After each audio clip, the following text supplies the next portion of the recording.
Өзгөчө Кырдаалдан министрлигинин куткаруучулары учак кулаган жерде кыйраган үйлөрдүн урандыларын тазалоону улантышууда. Жалпысынан тазалоо иштерине 100га жакын куткаруучу, ондон ашуун атайын техникалар тартылган. Куткаруучуларга ысык тамак берилип, жылынып эс алуу үчүн чатырлар орнотулган. Белгилей кетсек, 16 январда таңга жуук Манас аэропортуна жакын Дача суу айылына Гонконг Стамбул багытындагы Boeing 747-400 жүк ташуучу учагы кулап, 34 жергиликтүү тургун жана экипаждын 4 мүчөсү набыт болгон. Алардын бардыгынын тек жайы азыры такталган. Учак кырсыгынан жабыркагандар үчүн өзгөчө Кырдаалдар министрлиги атайын банк кесебин ачкан. Азыр ага 20 миллионго жакын акча түшкөн. Каражат топтоо дале улантылууда. Өткөн ишемби күнү апат болгон жайга Ахматбек Келдибеков баш болгон мурдагы чакырылыштын айрым депутаттары барышты. Алар шейит кеткендерге Куран окуп, жергиликтүү тургундар менен жолугушуп, жардамдарды көрсөтүштү. Окуя болгон учурда алар өлкөдөн сыртта жүрүшкөн. Мен чын жүрөктөн өзүмдүн атыман, үй бүлөмдүн атынан көңүл айткым келет бардыгына.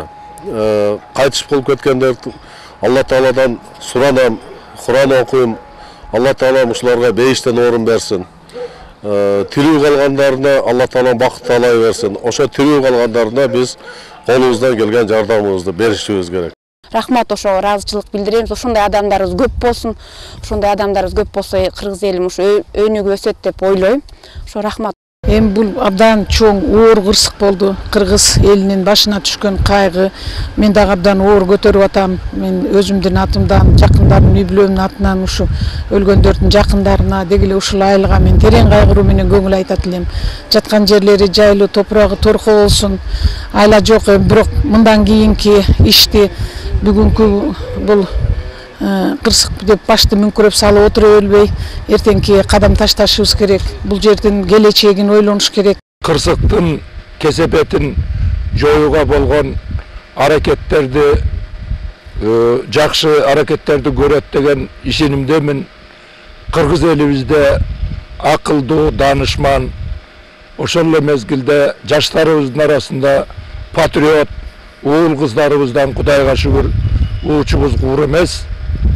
Бир эле бүгүнкү күн менен эмес, келечекте дагы кандай жардамга муктаж болсо, биз мекендештерибизге, өзүбүздүн тургундарыбызга колубуздан келген жардамды эл катары биз дагы берүүгө даярбыз. Кабар алгандардын арасында 7 каналдын башкы директору Алтынбек Жумаев да бар. Ал өз сөзүндө мекендештерибизге көмөк иретинде ачылган эсепке аталган каналдын кызматкерлери да бир күндүк айлык маяналарын которгондугун билдирди. Мына ушундай жаман иш башыбызга келгенде кыргыз эли ушул бир муштумдай болуп биригип, мына бардыгы жардамга келишти. Анын ичинде биздин жамааттагы ушул жабыр тарткандардын фондуна бир күндүк иштеген маянасын которушту. Албетте элибизде, журтубузда мындай жаман иштер болбосун, тынчтык болсун. Учак кырсыгынан жабыркагандарга Бишкекте жана өлкөнүн башка аймактарында гуманитардык жардамдарды чогултуу улантылууда. Кабыл алуу түйүнү Алматы шаарында да ачылган. Мындан тышкары апаттан жабыркагандарга акысыз укуктук жардамдар да берилет. Каныбек Темиров, Марат Парпиев, 7 канал, Бишкек өкүлчүлүгү.